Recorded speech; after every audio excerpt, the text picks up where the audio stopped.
right, we have the Mighty Endeavor, and this will certainly be a mighty endeavor indeed. This game published by Multi-Man Publishing, designed by Tim Armstrong and Steve Newhouse. It's part of the Standard Combat series by Dean, I think it's pronounced Isig, not positive on that. Sorry, Dean, if that was wrong. He also did the expansion for this, because this is the expanded edition, though I will not be playing with that for this. But this game covers the invasion of Normandy, or it doesn't actually necessarily have to be Normandy in this game, there's some other options, but the invasion of France, the liberation of France, and pretty much up to pretty close to the closing of the war. It goes up to, you can see kind of the crossing of the Rhine over here. There is, like I said, the expansion on this, which added an Eastern Front component with a kind of an interesting system where the German player, that is the German player for the Western Front, would play as the Soviets, and then the Allied player on the Western Front would play as the Germans.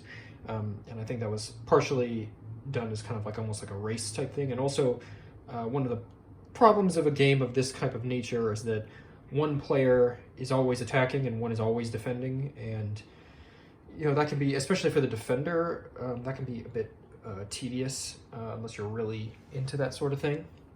I kind of enjoy trying to play a defensive role, so I'm okay with that, but in a two-player scenario.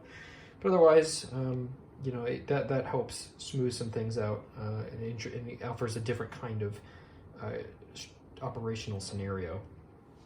But anyway, I'm not going to be playing with that. We're just going to be operating with this. So this is just before the start of what historically was the invasion of Normandy. So over here we have our England box with all of our available forces. We'll be going over amphibious invasion rules and stuff soon. Here's all of our turn tracks. It includes replacement points for each turn, so how you're going to slowly, you know, rebuild units or get units back, etc. And then I've already arranged all of the reinforcements on their turns. They're a little bit, you know, jostled around, but pretty easy to understand. Down here we actually have the Mediterranean box. So you can see French and American units ready to go. They can potentially land here down near Marseille and over in Saint-Tropez or whatever, however you pronounce that. So we have these different beaches down here.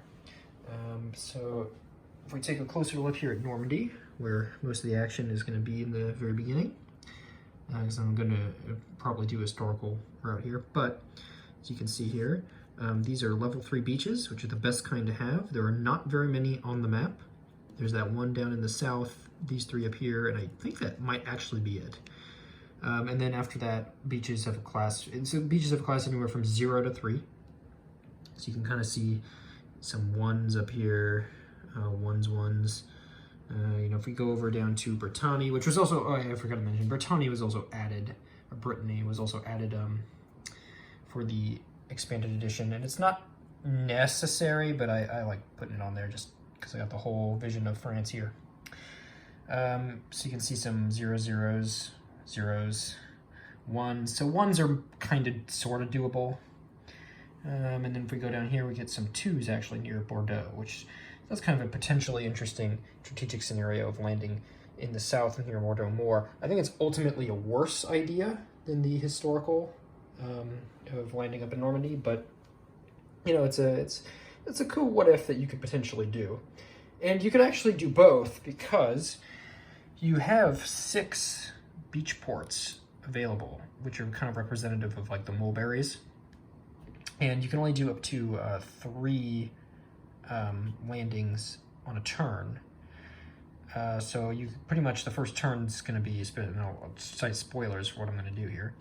Pretty much just going to be the normal historical landings plus the airdrops, which are a separate phase that'll come in. We've got that going to happen here, and maybe potentially on turn 2 we might see a landing down in the south near the Mediterranean. But we could, if we wanted, on turn 2 or maybe later, land down here and threaten this area too. That's a potential idea that we have. And so, you know, it's worth considering as an option. We can also do things such as, you know, maybe we do a lesser landing if we're having a hard time breaking through the blocage. We could do another landing down in near one of these ones down in Brittany, and use that to try to force open a port and maybe fork around. So there's different potential options here with the amount of ports they give you. So we'll see. We might be able to do something like that. Could theoretically land up somewhere up here too after that. Just like 1-2 beach up near Dunkirk. But that is not necessarily the best idea. And oops, bump that guy. Should be fine. And there are other problems, such as dealing with Paris and stuff. There is a rule for this game, basically, that the German player can't just abandon France and try to use all of his forces to just make a stronger line, historically around some of these areas. Maybe say defend back here. There's a rule for. I'm not going to get into the detail of it because it's not going to be an issue, but there's a rule that basically would give the ally player like a huge heap of victory points, basically to say like, hey, don't do that. So there's one thing for that. Otherwise, but I'm not going to try that. I'm going to try to fight close to the historical type of situation, maybe with some slight changes here. Now, if we look at some of these closer units, we can see pretty standard fare for what we're dealing with this type of game. We got combat factor, movement factor, and then am I forgetting what they call it? It's the anyway. Point is, we'll get into it a little more later. Defense factor. That's it. God, I couldn't think of the word defense. And then a defense factor.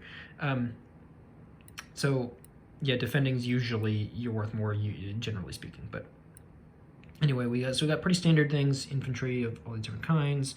The yellow band means the unit is capable of exploitation movement. So kind of like a blitzkrieg, if you will. Maybe that's not the best word for it, but that's what I'm going to go with. And we get to see more of this over here for the Commonwealth forces, and one little unit of the French that can go with this. The French can usually fight kind of like with the Americans. There is all the Commonwealth forces, the Canadians, the British, and actually these Polish guys too. They're allowed to stack together temporarily for things like combat, exploitation movement, stuff like that, or just regular movement, but they do have to split off eventually. They're not allowed to stay together by the end of the turn. Over, of course, in France, we have the various German garrison units all over. So, the black SS units, so like the 17th SS, which are mechanized, so they're able to exploit movement. Pretty much almost all of the exploitation movement is mechanized and armored units, with the one exception, I think, of these bicycle units, which are capable of exploitation, but they're also very weak, these brigades. Anyway, other than that, down in the south, we got another SS Panzer unit down here near Toulouse, a Panzer army near Avignon. So there's a little bit of resistance down here as well if we do decide to go for the southern landings. Up, of course, here we got Belgium. Here's the Seine and Paris. Belgium units in this SS unit this is just what starts. There will be reinforcements, of course, as you saw before. So SS unit over here near Brussels. The Netherlands up here with all of its units.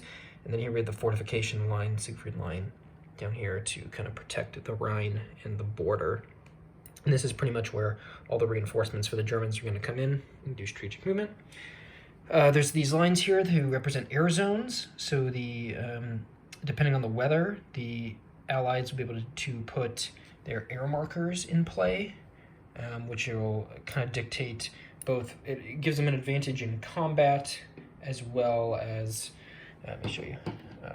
So depending on what they have here, so there's domination, which is a 2-shift. There's also superiority, which is a 1-shift for combat, as well as it limits the kind of strategic movement that the Germans are able to do. Or takes it away completely so that they're not able to move as quickly around because they're, getting strafed and such. So not a whole lot of crazy rules to go over. This game's fairly straightforward and simple, but I played it before. It's been a while, but It's a lot of fun, and I'm curious to see how this one goes. Last time I played, the Allies got bogged down in the bocage for a long time, longer than they did historically, and it really messed up their plans for that game. So we'll see what happens this run. I'm very curious to see it. So yeah, catch you next time.